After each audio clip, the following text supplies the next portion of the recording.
Become a Body Kindness Insider. Visit bodykindnessbook.com and click on Get Started.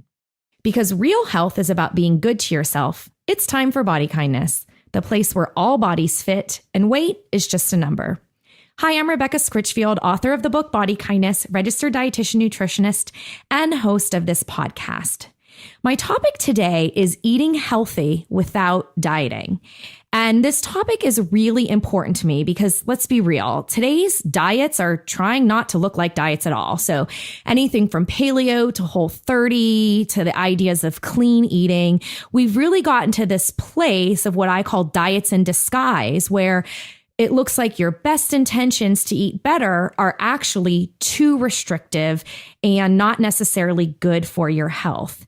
And since it's National Nutrition Month, it is really important to me to help people see the connections between food and health and how we can reframe health if we're no longer dieting again. And I'm so excited to have with me today a very, very special guest, someone who's special to me, which I'll share on the show, Ellie Krieger. She is host of the new cooking series, Ellie's Real Good Food, on public television, and well known for her hit Food Network show, Healthy Appetite. Ellie Krieger is a leading go-to nutritionist in the media today, helping people find the sweet spot where delicious and healthy meet. Krieger's success can be attributed to her accessible way of offering tools for nurturing a richly satisfying, sumptuous lifestyle while cutting through the gimmicks, hype, and extreme eating that permeate our world. She is a New York Times bestselling, James Beard Foundation, and IACP award-winning author of 5 cookbooks. And they're all amazing. I have every single one of them, including her most recent, which is You Have It Made, Delicious, Healthy, Do-Ahead Meals. Ellie is also a weekly columnist for the Washington Post and has been a columnist for Fine Cooking, Food Network Magazine, and USA Today. A registered dietitian who earned her bachelor's degree in clinical nutrition from Cornell and her master's in nutrition education from Teachers College, Columbia University. Ellie has been at the forefront of First Lady Michelle Obama's Let's Move campaign from the beginning, when Mrs. Obama's team invited her to head up a nutrition education initiative at the Healthy Kids Fair on the White House lawn. Welcome to the show, Ellie. To get started, can you tell us a little bit about yourself and your work? Oh, sure. Hi, Rebecca. Well, I'm a big fan of yours too. So there, the feeling is very mutual. So thank you for that introduction. And it's great to be here. And yeah, I mean, my whole work, if I had to sort of sum it up in one phrase, it would be hitting the sweet spot where delicious and healthy meet. Mm-hmm. And I think that, and that's sort of the tagline of my show. Mm-hmm. And I think, but it really does inform pretty much all of my work throughout. And it's this whole notion that you can love food in a healthy way and in a way that loves you back without fear and without extremes, and while feeling just great and nurtured, mm-hmm. which is why I love what you do, because it's really in line with my philosophy, as we've discussed many times. But basically, for me, it all started. My mother says that me becoming a dietitian mm-hmm. is like a pyromaniac becoming a firefighter. So I completely love that because it's so true. It just like pins me down completely. That I was born loving food. For as long as I can remember, I have just sought out different food experiences. Mm-hmm. I grew up in Queens, New York, where there's all kinds of diversity in terms of what you can eat. And we would go to like Greek church fairs. I remember eating my first spanakopita. So I always had this very passionate love for food. I was overweight as a child mm-hmm. and felt terrible about myself. Really, I remember writing in a dictionary, a picture dictionary, mm-hmm. over the picture of the elephant, scratching out Ellie over the elephant. I felt terrible. My little self, I feel so bad for this girl. And I eventually, through, really starting in my teens, learned how to love food in a healthy way and have been on that journey ever since. And I'm joyously helping people do that. And throughout the media, mainly, I was in private practice for many years, but also now mainly doing this by reaching out to people through all elements of the media. Yeah. Yeah. Well, thank you for sharing that. I think your experience is rare in the one sense about how you were to turn it into growing up to love food. But I remember when I was delving into the research about adolescence and body image and dieting, and kids as young as age 3 can start to develop a problem with body image. And I'm like, I have a 4-year-old and like, she loves her body. I can't imagine 3, but it has been documented. That's when we become aware of our bodies. And depending on the messages we're told and what our experience is, we might start to feel like something's wrong with us and we're not measuring up. And 10-year-olds, there was surveys that 10-year-olds were more afraid of getting fat than getting cancer or losing their parents or nuclear war. So clearly there's this irrational distrust for our bodies. And I would say that the vast majority of people hit that at some point. But what we're presented is we'll go on a diet to fix that. And so somehow you were able to skirt that because you didn't. I know now you're not a fan of diets, but you you tried every diet under the book. There was most of my life where I was chronically dieting, but that wasn't your experience. Actually, I was like really experienced all the spectrums of this. So I was fortunate. My mom, I did have that body image issues as young as I can remember in 3rd grade. So I guess you're about 8 years old at that point. Mm-hmm. The other girls could tuck their shirts in and I couldn't tuck my shirt in really. I completely remember that, wishing I could tuck my shirt in.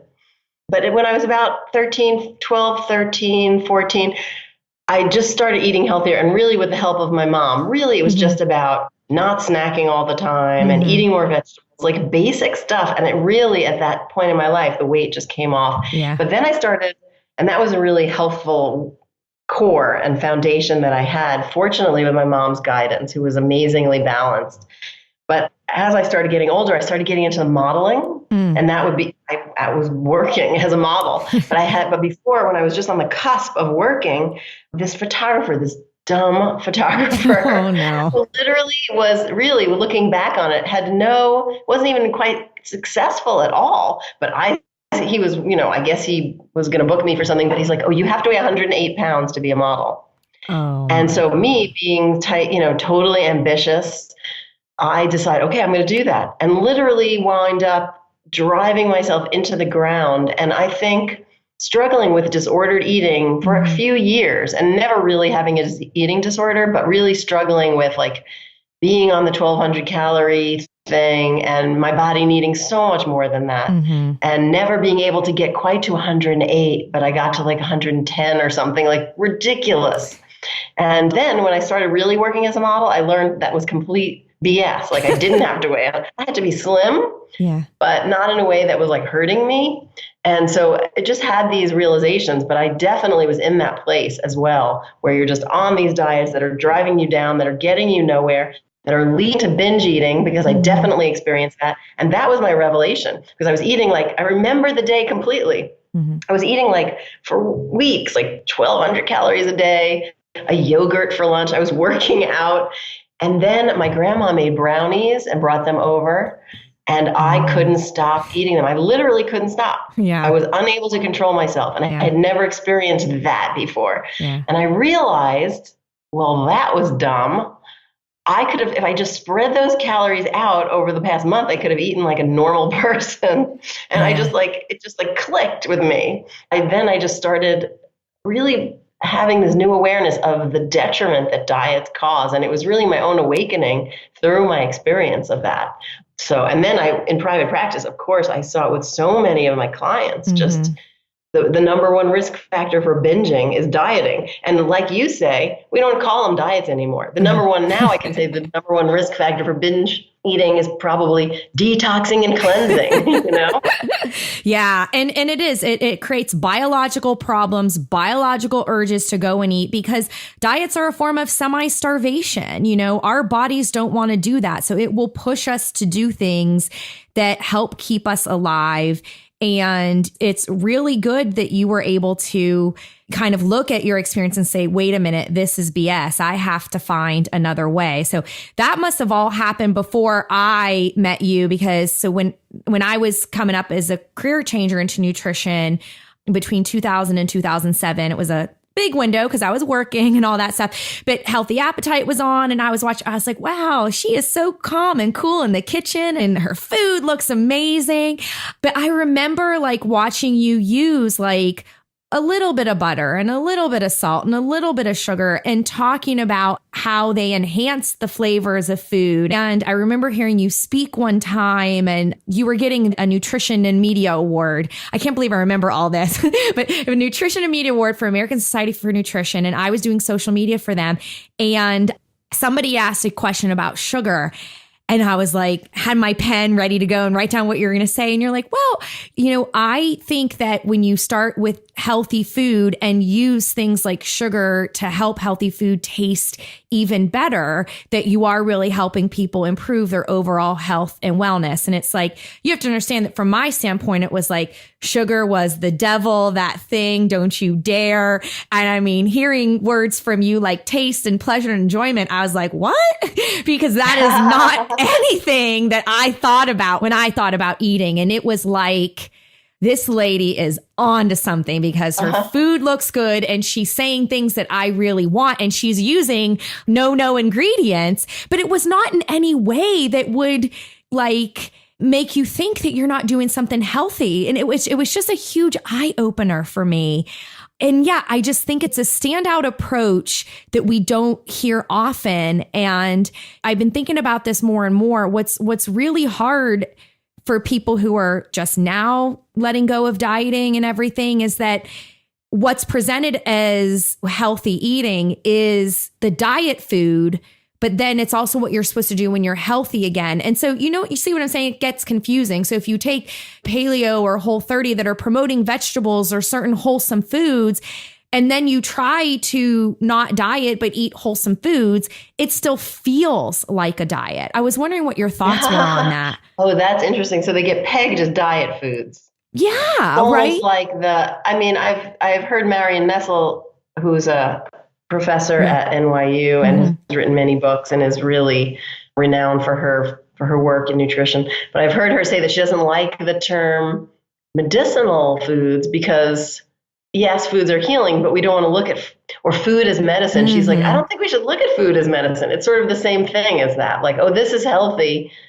Yeah. And so you only eat it when you're being virtuous and good. And it's all the moral implications that go with that. And all of the, oh, wow, I'm going off the rails. Now I'm going to eat not that. Yeah. So it's like, yeah, it sets up that sort of bifurcation of food and as opposed to like looking at it as like a whole life situation and weaving it into your whole life. Yeah. Where kale can be part of your Super Bowl party, Yes, exactly. And this idea that, okay, so I'm going to let go of this idea of clean eating, but you still care about your health and well-being and your energy levels. And so it's like, it's not a non-dieting rule to say, okay, well, if I'm not doing clean eating, then bring on the extra large pizza with pepperoni and eat whatever you want, because that wouldn't be tuned into your body. It wouldn't be respecting your body. But when you go to meal plan and you write down, I'm going to have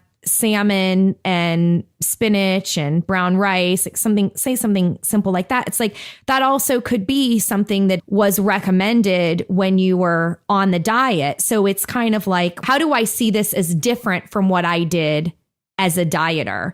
And I think that that's a potential difficult thing for people. I mean, a lot of my dieting was like, the shakes and the crappy diet foods that really weren't nourishing anyway. So it was a little bit easier to kind of get rid of that and just focus on food and the taste and everything. But now it's like we're told that beans are going to do something bad for you, which is ridiculous because we have so much evidence that beans are actually good for you. But yeah, there's just this, I think, a cloudy line between what is somebody supposed to do.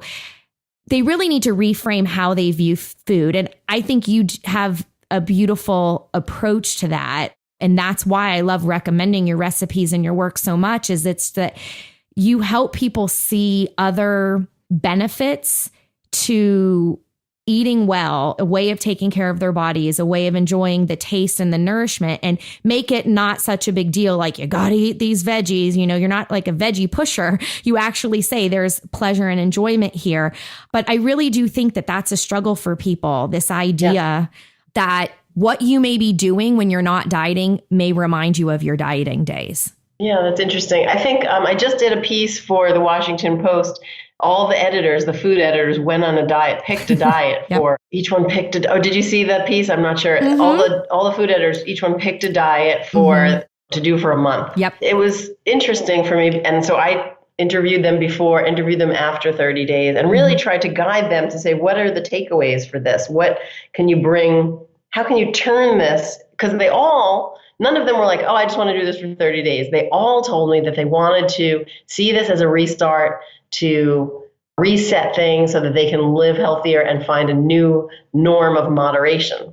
So I thought that was really interesting, that was really their intention. And I would say that maybe many people out there start diets in that way, thinking of it as a reset and then wanting to do moderation, you know, really wanting to like integrate those things into their life in a real way. But unfortunately, most of the plans are really short on how to do that. And that's the real work. Like, that's the part that's the most important. And that's sometimes the hardest in some way, because we all know the long haul is the hardest in life, right? We can do anything for like a little while, but how can you work this into your life in like a regular way? And so one of the things that I did in that piece was really help the editors glean the parts of that plan that worked for them, that they liked, that made them feel good, and make it into a reasonable pattern for that, help them turn into a reasonable pattern. I think they got more than they bargained for. They thought I was just interviewing them, but I was really giving nutrition counseling. It was great.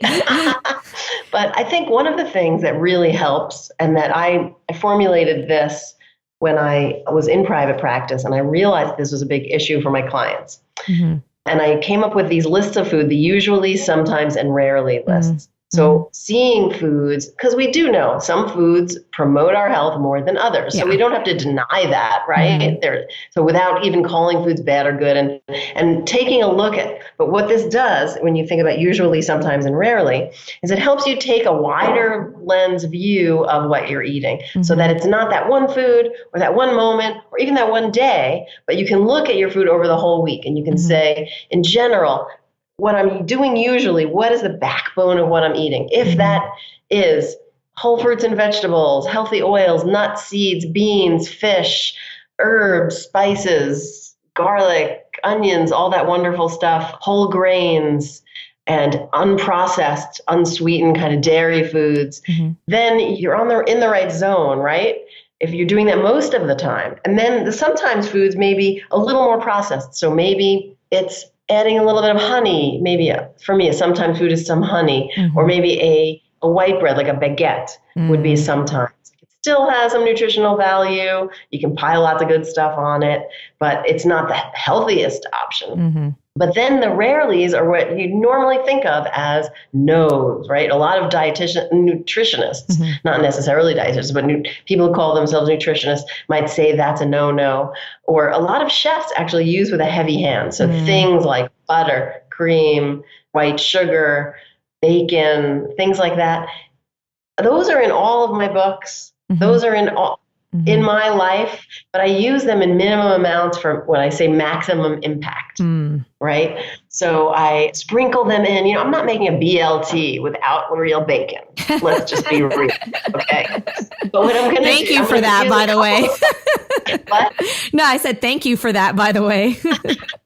Yeah, I mean, why? You don't have to. So I use a couple, maybe 2 slices of really great quality crispy bacon, and I put, instead of mayonnaise, I use avocado and herbs as like the creamy spread, and a huge chunk of tomato, and I put it on whole wheat bread. And then you turn it into more of like a usually, and you're sprinkling some of the rarely in there to make it really come together. And that is an amazing sandwich, by the way. I've just got to say. And so that's the idea. And I think that that's really worked for people. And I found it so effective with my clients. I put it in my very first book. And it turned out that is like really a guiding force in all my work ever since.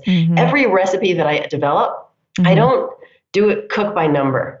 I literally think about it in terms of this, like how can I up the usually element and how can I add rarelies maybe if needed kind of in that type of food, or how can I use the rarelies in minimum amounts for maximum impact? And when I do that, the food comes out delicious because that's my first litmus test. And then second, when I do run the numbers, it works out. Yeah. It's really kind of amazing. Like you don't have to measure, count everything. Yeah. And I think that's what some of these new diet books essentially are highlighting, that you can eat well without having to measure and count everything. Yeah. So that's a plus. Anyway, really thinking about food in this way can be an incredible guiding force on so many levels. Yeah. It's really interesting that you brought that up, because as I'm hearing about the most of the time, sometimes rarely idea, which makes sense to me, that if you were to layer that on the mind-body connection, that if you were to imagine a meal of a bunch of rarely foods, it's maybe a meal you might not notice that much of a difference, but the day of mostly rarely foods, you're probably going to notice some sluggishness, energy difficulty. So it's not about these foods are going to kill you. This ingredient is going to kill you, which is a lot of what the headlines we get, sugar toxic and all this stuff. It's not about that. It's about that we do have science, and we're never going to change the science that fruits and vegetables are very good for us, health giving in so many ways that honestly have nothing to do with our weight. And right now, most Americans aren't hitting their targets. That's just a health reality. This just kills me.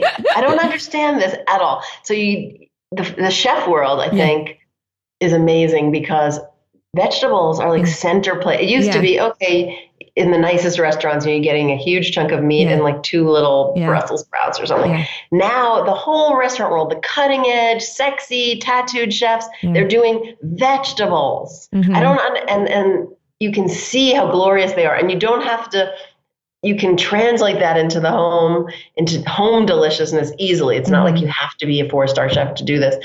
So I don't really understand how Americans have not woken up to this. To that. Good they are. It's just, how can we enlighten people? How can we reach people? That's my goal in life, honestly. Well, I have two thoughts to that. I do think that a part of it is actually diet culture, right? So when we show this beautiful piece of cauliflower steak, right? The message that we send, unless we purposely try to fight it, is look how virtuous you'll be if you just eat this cauliflower steak, and don't you dare eat red meat. It's like, I'm proud of myself for doing it. It's like a virtue is assigned to that specific plate, and it speaks to a person's worthiness and quality, because that's what food has reached, that moral judgment, And I don't think your work, I know for a fact your work doesn't do that at all. It's much more practical and even keel. And so I would say that is one of the things, is that if we made it not about appearance and weight, and just, this is about feeling good and having the knowledge that these decisions helped give you energy in the moment, and in the long term are going to help give you what you want in life, which is your health and well-being. And you don't have to give up things that you enjoy. You just need to maybe kind of fix your puzzle pieces a little bit. That's number one. And number two, which I definitely want to talk about, is the whole time thing. I mean, it's just, there's a gap between the knowledge. There's a great book, The Vegetable Butcher. I think that was up for, just won a 2016 IACP award too, which kind of basically shows you how to chop your vegetables. And on Facebook, I got a question like, ask me anything. What do you want me to do on Facebook videos? I got several people. How do you chop a pepper? And I mean, I didn't say anything, but I'm like, okay, I'll do that. So I think it's a mix of both of those. And you've always been attuned to the time barrier. So how can you help people? Like, if we could say, I think we've agreed, dieting leads to disordered eating. It's not good for your health. We're in diet culture and we can't do that, but we do need to eat better. And it's National Nutrition Month and we want to get more veggies and fruits. We've got to figure out how to make this a priority and do more. So take us from there. How do we take better care of ourselves with our time issues? Right. I mean, and the reason why I address that is because I have them. I mean, I'm like the busy working mom trying to get all this done and do all this work and be everywhere. And so you don't have a personal chef. You really do the cooking at home. I do. I truly do. Every single weeknight I cook dinner, unless I'm traveling or something. Right. So that's important to me. Yeah. And I sacrifice for that. I make sacrifices to make that happen. Yeah. And I plan ahead to make that happen. So this morning, for example, I know I'm making teriyaki pork tenderloin with sweet potatoes and sesame ginger green beans. That's my menu for tonight. Oh my God. Sounds good, right? So good. I want it now. But I know the meat has to marinate, and I'm going to be in a rush because I have to take my daughter somewhere at 7:00. So I planned, I bought the groceries at the beginning of the week. Mm-hmm. I made the marinade this morning before I left for work. And it didn't take me long, but I knew I wanted to get that in. Mm-hmm. And I stuck it in the refrigerator. So then when I come home, I'm going to get home a little early so I can get the potatoes in. Mm-hmm. And then I don't really have that much to do so that I can scramble and get dinner on the table so that I can get my daughter out the door by 6:30. So it's it's easy to maybe just say, oh, I won't think of it. I'll just grab something on the way. Mm-hmm. And you could do that. I could do that. But it's really important to me to sit down and have a good meal. Yeah. And so I'm making that happen. Yeah. And it's not going to be complicated, and it's easy. And I could have bought a prepared teriyaki sauce, and that would have made it a step easier, which, you know what? There is no shame in that. Mm-hmm. And so I think we start to get, first of all, perfect or bust, right? I make my own, everything organic. I buy everything with dirt clinging to it from my local farmer. I try to do that, but truth be told, I'm buying the pre-chopped squash and I'm buying the pre-washed lettuce and I'm trying to make it I need to make it happen. Mm-hmm. And so I think deciding I'm going to make it happen, I can take some healthy shortcuts. Mm-hmm. Okay. So giving yourself permission for that. Yeah. Second, really planning your looking at your week and saying, all right, I think one of the things that causes happiness is living according to your values. Yeah. Okay. So you say, I value mealtime. I value eating well. I value good food. Mm-hmm. And then if you don't do it, you actually kind of are constantly slightly less happy than you could be, at least slightly, right? Yeah. If not more.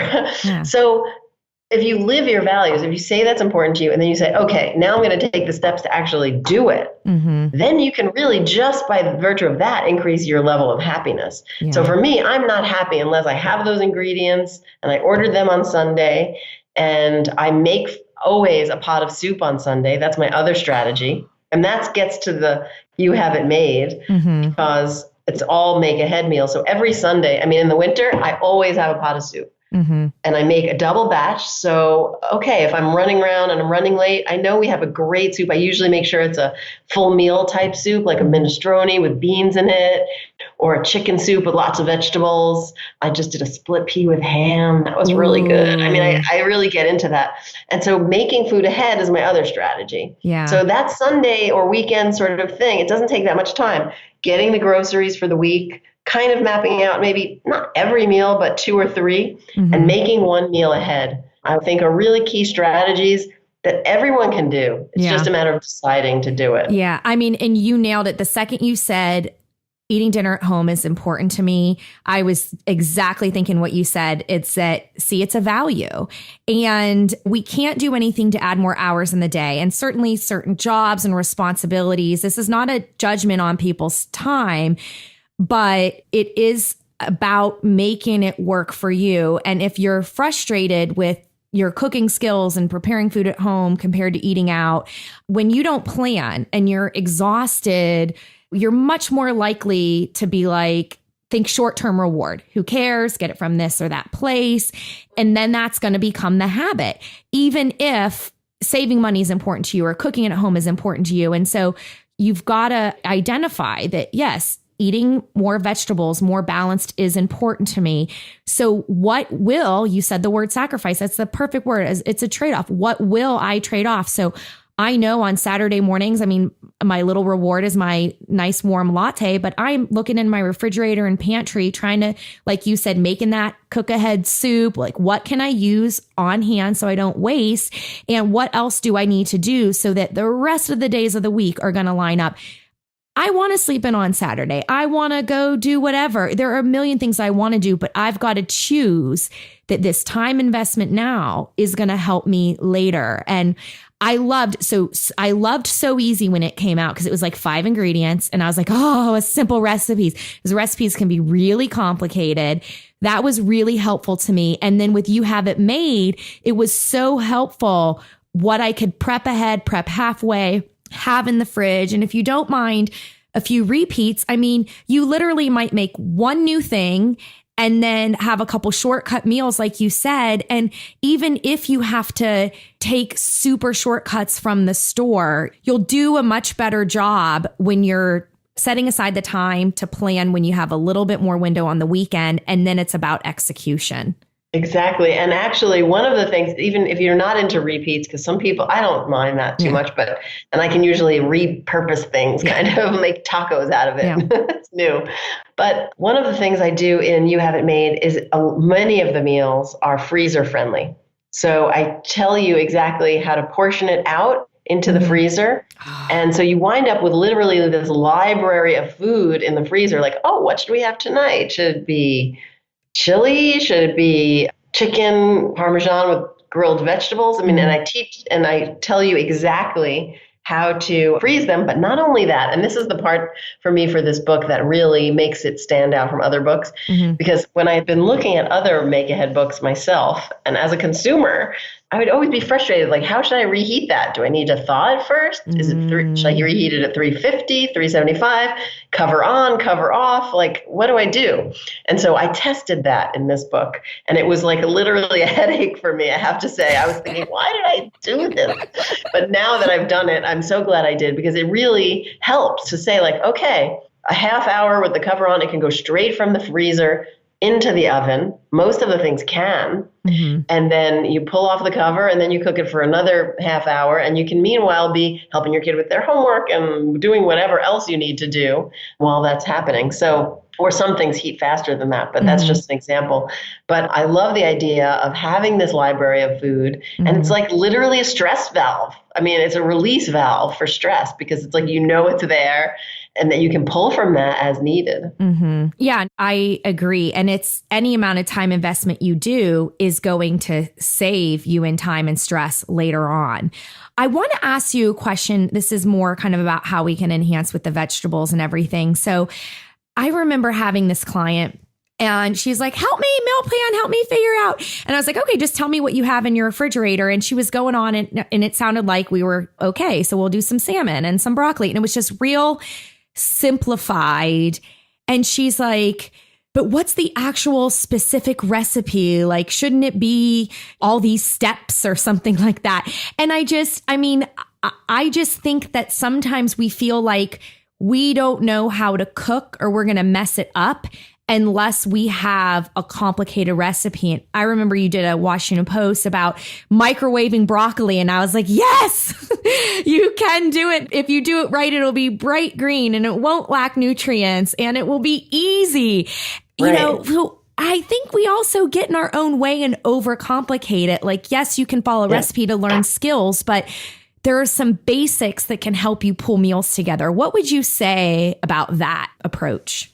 Well, first of all, I completely agree. And I think one of the problems is, in a way, food television, because we're like, a lot of the shows now are very much about like contests and extreme eating. And we're sort of led to believe that you have to like crush veal bones to make a stock or whatever every night to make dinner good. Like, no. It's not realistic. Yeah. So I think just learning a few basics. So first of all, I completely agree that just a few, that it doesn't take much at all. Like, one of the examples for me is I make like an arugula salad. I just buy literally pre-washed arugula, baby arugula, and I slice up some fennel. This is like one of my favorite winter salads. I slice up some fennel, fresh fennel, and I mix that together with literally a mixture of really good extra virgin olive oil and lemon juice and salt. And people are like, oh my God, what is this dressing? Like, lemon juice lemon juice and olive oil? Yeah. No way. And so it's so amazing how simple food can be so delicious. And so just don't forget that. Mm-hmm. And then for lunch, I'll make that exact salad and put a jar of like good Italian tuna on it, like cured tuna or even some smoked salmon or something. So I feel like, you can just spin that into things. So I feel maybe it's very overwhelming for people because to me, there's the joy of cooking and the joy of food is that there are so many options. But I think it can be really overwhelming. People don't know where to start and they do want it to taste good. So if you just steam broccoli and put it on your plate like that and just steam brown rice, put it on your plate like that, you're going to be bored, right? You need to season it. So this week, find 2 recipes for simple things like how a broccoli dish that's really easy or a fish dish that's really easy, and just start to build your repertoire. Maybe each week, just find one thing after that. And then before you know it, literally in 3 months, you're going to have dozens of things that you feel great about cooking. So I think just start slow with a couple things. Yeah. No. And keep it simple. Really seek out those simple recipes. Right. And then pursue more interesting or more complicated recipes when you have an interest in doing that for personal benefit, almost like what you're doing for leisure time or stress relief, not because this is what you have to do in order to be healthy now. Right, exactly. But you mentioned the food shows, and I think you're right. It's kind of come to entertainment, but which is why I think you wanted to seek out a place. I want people to hear about why you went to public television because, I think it's great. It is an educational way. I mean, your show does show the skills, and public television, you can reach more people. So what was that like, and what was the thinking like behind that? Well, I love being on public television and I loved being on the Food Network. Don't get me wrong. I mean, it was amazing. And they were great to me because they really let me run with my philosophy. I didn't feel boxed in at all. I mean, so they really, sometimes you get, we want a nutritionist for the show and we want them to do this and that and be mean and yell at people or whatever. I was never like in a situation where they were telling me how to be, or what to think. They really brought me on because they wanted that. But that whole channel has really, taken a different direction and is popular for their audience. And that's cool, with contests and things. I mean, those are fun shows, but they have, as a nutritionist, I could be like, really? Can't we just have some healthier stuff too? But I like watching the kids cook and stuff. That's fun. Yeah. But in terms of public television, what I really love about it is that, so for me, it's just so consistent with my mission of entertaining, enlightening, inspiring, and also educating. So both of those things. And that's what public television is there for. And it's accessible to everyone, whether you have cable or could afford it or not. It's accessible to anyone who can get a signal on their television. So I think that's an amazing aspect of it. And I really have been able to do exactly, I'm the executive producer of the show. Yay! But I do feel like it belongs to everyone. And you, Rebecca, you contributed to my Kickstarter campaign. Yay. And that means so much to me. And all of the people that did. I mean, there were hundreds of people, hundreds and hundreds who contributed to my Kickstarter campaign. And that helped me get this show happening. And I do see the show as belonging to everyone who watches it. And I think people feel that because their enthusiasm for it's been amazing. And I do think it offers like solutions, exactly the solutions we're talking about, easy recipes that you can do and how to do it and how to, in every episode, I, meet a real person who's dealing with a real issue that everyone could relate to. And some of them are kind of cute. One was a couple that the man is a big time meat and potatoes guy and the woman is a vegetarian. And every night they would make 2 completely different dinners. And they would eat at different times and they would have this pile of dishes. And so I help them find foods that they can both do, but just like customize the protein, like one main like rice bowl kind of dinner. And then they can customize protein or tacos. Or salads, like really hearty salads that she could have as a main course, but he could add maybe some sliced steaks, so things like that. And so I think even though maybe not everyone's married in that, living in that exact situation, I think we all know what it's like to have different types of eaters at home and need quick solutions. So that's one example. Another is like this one nurse, she works crazy hours, 12-hour shifts. and she has teenagers, and they just eat bars for breakfast. Like they just walk, and they're just over it. They just feel like they're not doing. I think bars are great for occasional. That sometimes are rarely part on the list. Yeah, sometimes, and some are better than others. But they wanted to really start to change up their breakfast and eat more healthful stuff and hearty, satisfying foods. And they need to do it fast. They need to have it already made. So I gave them some great ideas for little mini frittatas that they could make ahead, and so things like that. So anyway, the show is all about those practical solutions, but inspiring food, not so practical. Sometimes practical can translate into boring, and it doesn't have to either. Yeah, not at all. And back to the idea of the disparity in fruit and veggie intake and everything like that, and your focus on taste. I mean, I do think that part of it in filling this knowledge gap is, if it doesn't matter, just any fruit or vegetable you like, putting that in the cart. We'll figure out what to do with it when we get it home. But then it comes to preparing it so that it does taste good. Like if you overcook vegetables, you're not going to like them. Or if you don't season them in a way that's palatable to the human brain, you're probably not it's going to taste like dirt. What would you say to that concept, and why it is important to have some basic knowledge on how to prepare it? And also like why it's okay to use a little butter or salt or oil for the flavor, that it's actually doing something in our brains. Totally. So first of all, I don't want people to eat vegetables because they're healthy. I want people to just eat them because they're so good. Yeah.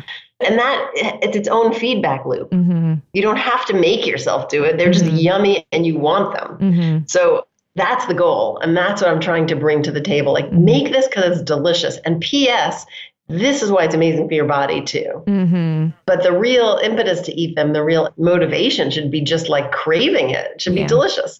So learning certain ways and seasoning is really important. I mean, and a lot of times people see like the protein as the thing they have to pay the most attention to in terms of seasoning and care and love, right? And then there's sort of the sides, the vegetable side is the afterthought. Yeah. So I think, just taking a little bit of extra love and giving it. So for example, one of my favorite things to do is I toast broccoli in olive oil. Toast garlic in a little olive oil. Okay. So you just put thinly sliced garlic in olive oil in a skillet, and you just cook it on low, really low, until they say in Italy, until it becomes blonde. Okay. So I love that term. So not too brown because then it'll burn, but just till it's blonde. And then you take like broccoli that's already been steamed. And you just toss it in with that hot oil and garlic and put a little salt on it. And you will eat that because it's just flippin' delicious. and that toasted garlic thing, I'll also toss that pilaf, make a pilaf out of that. So I'll toss that with grains, for example, and maybe some toasted nuts to that, and maybe some currant or chopped up raisins. And some herbs. And then you have simply a really nice thing. But it's one flavor technique that takes you there. And a little bit of butter. I mean, that you take your steamed broccoli and you put a tablespoon of butter on it and some salt and a squeeze of lemon, maybe. Yeah. It's delicious then. It turns it to delicious. And there's every person gets maybe a teaspoon of butter. It works out perfectly. That's a perfect way to use your rarely. Yeah. Well, and you're saying everything you said and you just described is, and then I add in this and I add in that. And that whole idea of adding in enhances the taste and the flavor, and my experience in that is good, is exactly the opposite of the dieting and the deprivation approach, which is what we talked about in the beginning, is the takeaway version. And that's what I appreciate so much about. So you are a registered dietitian and a chef, and typically the reputation is that this is going to suck. but it's like, no, that there is pleasure and enjoyment, and in a true way, because it's what you like. And then you find how to add in flavor and taste and whatever kind of time limit you have, so that when you bite into that food, it is going to be a genuine, wow, I haven't tasted broccoli like this before. Well, I think one of the things I encountered, I don't know if you find this with your clients or people who reach out to you, is that sometimes people are afraid to have food that tastes good. Yeah. I've had clients that say, oh no, I don't want it to taste too good because then I'm going to eat too much. Yeah. And that's an interesting thing. And that comes from dieting. Yeah, I think that's one of the side effects of dieting is that now you're afraid of losing control. Oh, a million times and so over. that's another thing to combat. I mean, I've definitely had people say, oh no, I don't even want to put salt on it because it might taste too good. Really, and heaven forbid if I like my food. Yeah. Yes. I want to be miserable. Well, of course you're going to want Doritos after that, right?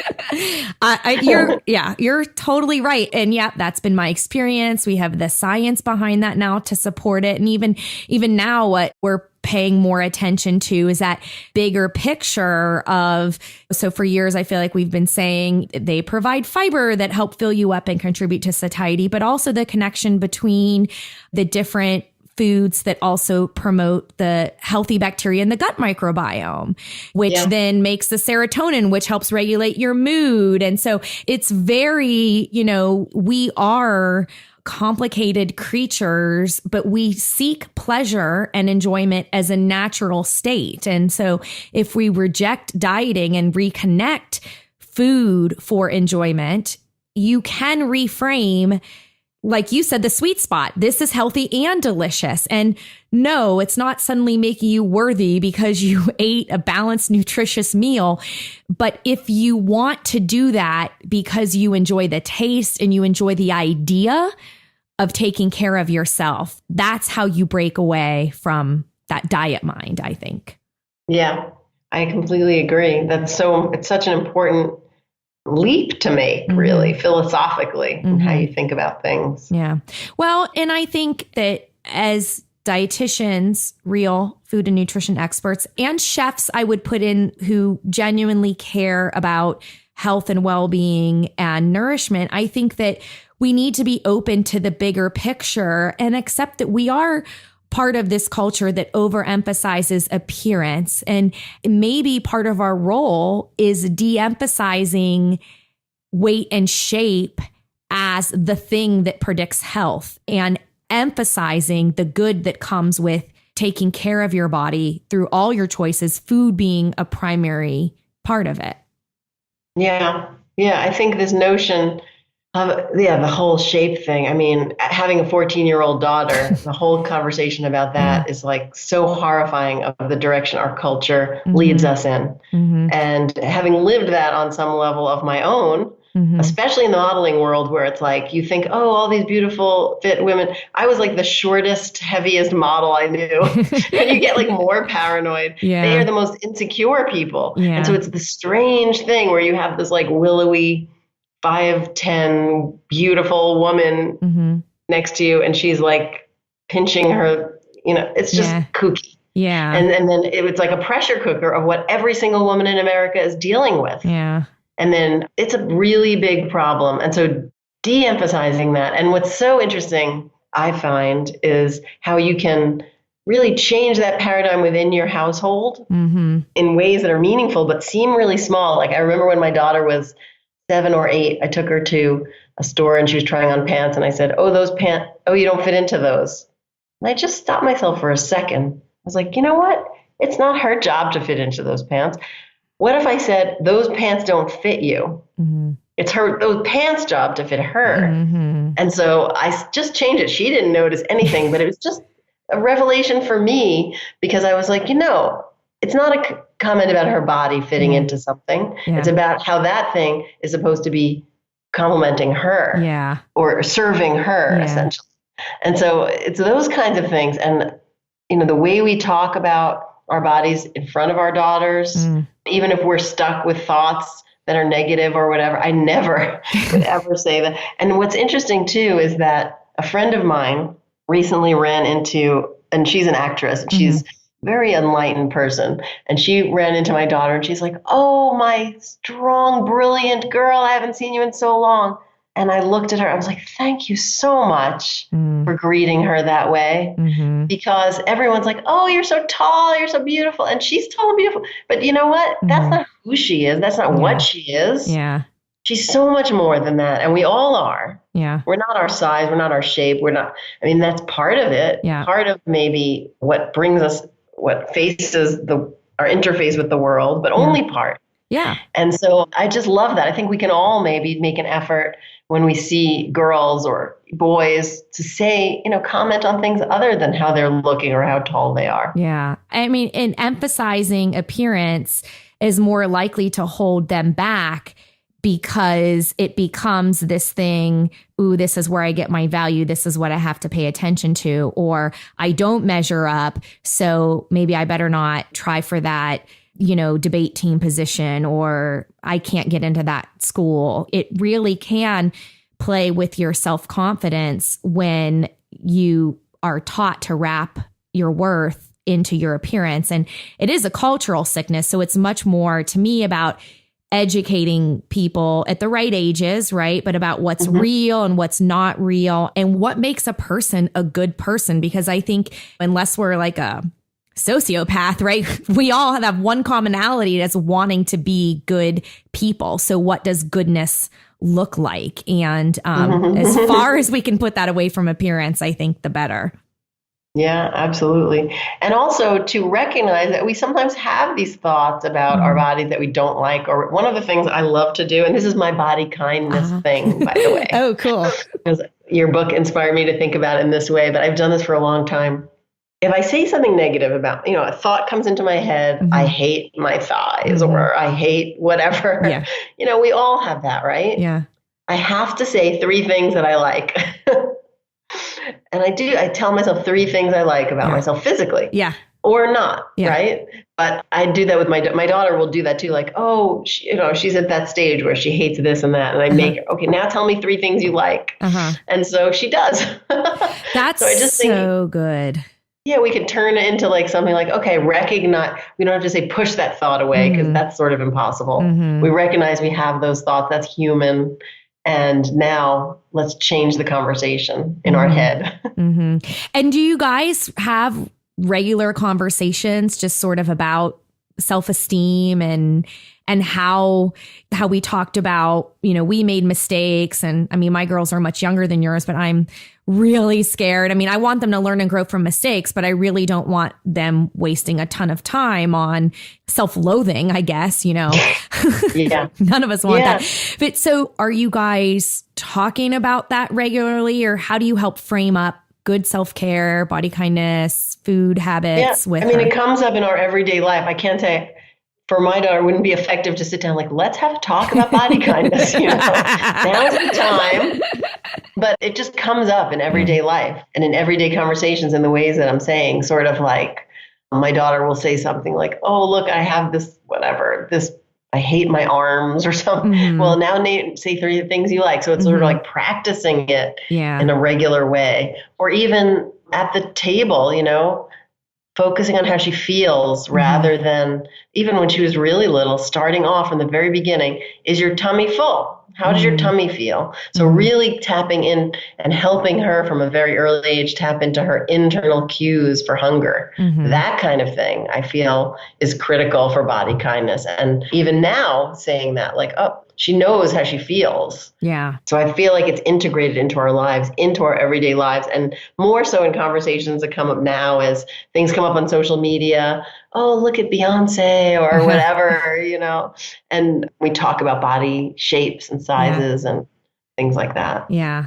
Well, and it's so important because it is about, I think every generation wants to improve the next one, and that to be able to stand up against stuff that isn't right, and then to reinforce what is more kind and more compassionate and more loving that is the job of parenting.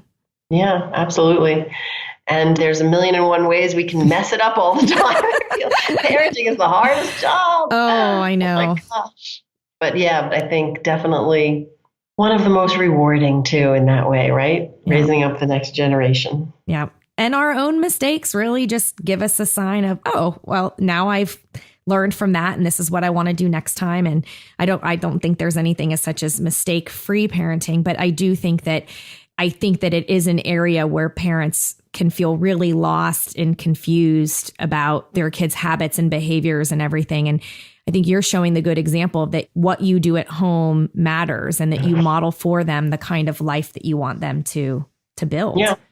Yeah. I mean, and modeling, I think that's a great word there, because it is like sitting down to meals together is more than about just the act of eating together and the nutrition of that. Mm-hmm. I mean, part of it is like saying, yes, this is a priority. We sit down. This is how when they're really little, like, this is how we eat. This is what it looks like. We pay attention. We talk. I remember when my daughter first said to me, we sat down at dinner and she was like 5 years old or 6.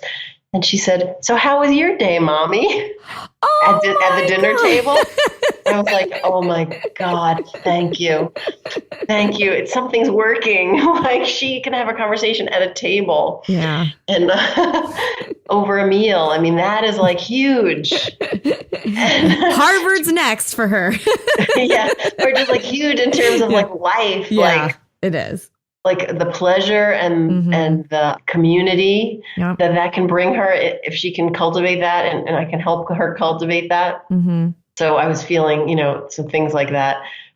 I forgot where I was going with this, but yeah, that kind of stuff, day to day. Yeah. And it's what creates happy, healthy lives, which really is. I mean, why do we go into nutrition? Why do we do what we do?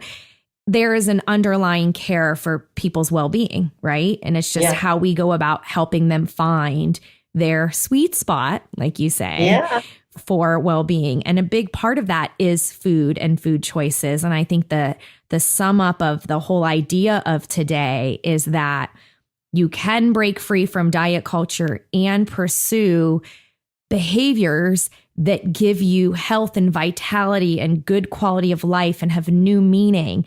And even if it reminds you of diety stuff or looks like that it's doing, like you said, the work of behavior change and reframing it, that's going to lead you to actually believing something different about the food. And there's a lot of freedom in that. And I so appreciate you sharing so much of your personal story. I think it's going to really help a lot of people. And I know they can find any of your books wherever books are sold, and they're all amazing. What's up next with your cooking show? So I'm doing season 2, I'm starting to shoot in May, and it's going to be airing in September, all new episodes. But the whole first season is going to re-air again also in the spring, starting in May. So if you haven't caught the first season, you'll get to catch that this spring. And then all new episodes coming in September. So yeah, I'm really psyched about it. I'm super psyched about it. And is there any other, I can't wait too. And I can't wait to see more stories. That's such a great concept. Any other ways that people can learn from you between March and May, besides the books, if they're like, I want to learn from Ellie? Any other chances? Yeah, I mean, following me on, I'm doing Facebook Live a lot. I always have my articles and recipes going up on my Facebook page and Twitter page. So definitely those. And then I have so many recipes and articles on my website. So elliekrieger.com. And there's also clips of the show on there.